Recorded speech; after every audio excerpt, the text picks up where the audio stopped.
मुंबई की मेयर ऋतु तावड़े कहती हैं, दो छोटी बच्चियों के घर के सामने फिरोज इकबाल शेख ने उन दोनों बच्चियों के साथ रेप किया। पुलिस मौके पर पहुंची और उन्होंने फिरोज को गिरफ्तार कर लिया। जब वे उसे ले जा रहे थे तो यह स्वाभाविक है कि उसके किए गए जघन्य कृत्य पर परिवार का खून खौल उठेगा, इसलिए इस कार्रवाई पर प्रतिक्रिया तो होगी। बहुत ही गंदा और घिनौना ऐसा जो नित्यानंद नगर में हुआ शनिवार को, उसके बाद में मैं तो परसों रात को कंटिन्यू मैं इसके ऊपर मेरा ध्यान था। हम यहाँ के स्थानिक नगर सेवक धर्मेश गिरी वहाँ पे थे, आमदार जी सभी हम लोग इस पूरी विषय के ऊपर ध्यान रखे थे।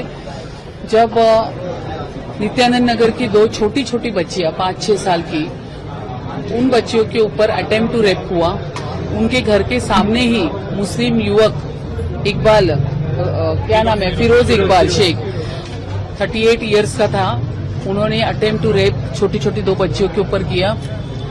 पता चलते ही पुलिस वहां पे आ गई चिराग नगर के, उसको अरेस्ट भी किया और उसको लेके भी जा रहे थे। देखो, एक बात तो होती है, इतना घिनौना प्रकार होने के बाद मुझे नहीं लगता है आदमी क्या औरत भी घर की चुप नहीं बैठेगी। अगर वो सामने दिखा तो खून खौल उठेगा किसका भी कि इसने कैसे हमारे बच्चों को हाथ लगाया। तो ये स्वाभाविक है, एक्शन के ऊपर रिएक्शन होना ये स्वाभाविक है। पुलिस को ऐसे सब मालूम होना चाहिए। उसको लेते जाते वक्त उसके चाचा है, उसके जितने भी घर के बच्चों के उनके जो माँ है, उसके नंदोई है, उसके देवर है, उन्होंने रिएक्शन किया।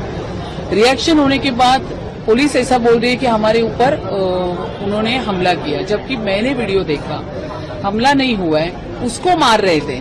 उसको मारना स्वाभाविक है, ठीक है, लॉ एंड ऑर्डर नहीं लेना चाहिए, लेकिन होता है उस वक्त गुस्से में इंसान कर लेता है। तो ऐसे वक्त में उसको पुलिस ने उससे छुड़ाया लोगों से और उसको पुलिस स्टेशन के अपनी गाड़ी में डाला। लेकिन ताज्जुब इस बात का है कि एक तो वो लोग ऑलरेडी इतने बड़े हादसे में सफर कर रहे, फैमिली बच्चियों को लेके, घर के पुरुष, उसका खून जो है वो उबल चुका है ऐसे बातों से। अब आप पुलिस उनको दिलासा देने से बजाय उनको ही अंदर डाल रहे पुलिस स्टेशन में। जब मैं उनको सुबह मिलने गए और मैंने कहा कि आपने घर वालों को क्यों अंदर डाला, तो उन्होंने मुझे बताया नहीं, उन्होंने उसके ऊपर हमला किया।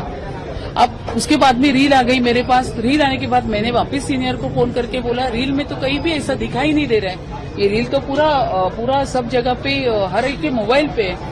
तो बोले नहीं, हमारे पास अलग फुटेज है। तो मैंने कहा अलग फुटेज है तो मुझे दिखाओ। मेरे पास जो आए सेम रील आपके पास है? बोले हाँ यही है, लेकिन हमारे पुलिस हॉस्पिटल में एडमिट है। तो मैंने कहा एडमिट ऐसे रिएक्शन में होगा, ये स्वाभाविक है, लेकिन आपने उनको दिलासा देने से बजाय आपने घर के लोगों को ही अंदर डाला। आज वो बेचारी माँ अपनी दो बच्चियों के साथ नहीं है, ये यहाँ पे पुलिस स्टेशन में बैठी है न्याय हक के लिए। तो ये बहुत गलत है।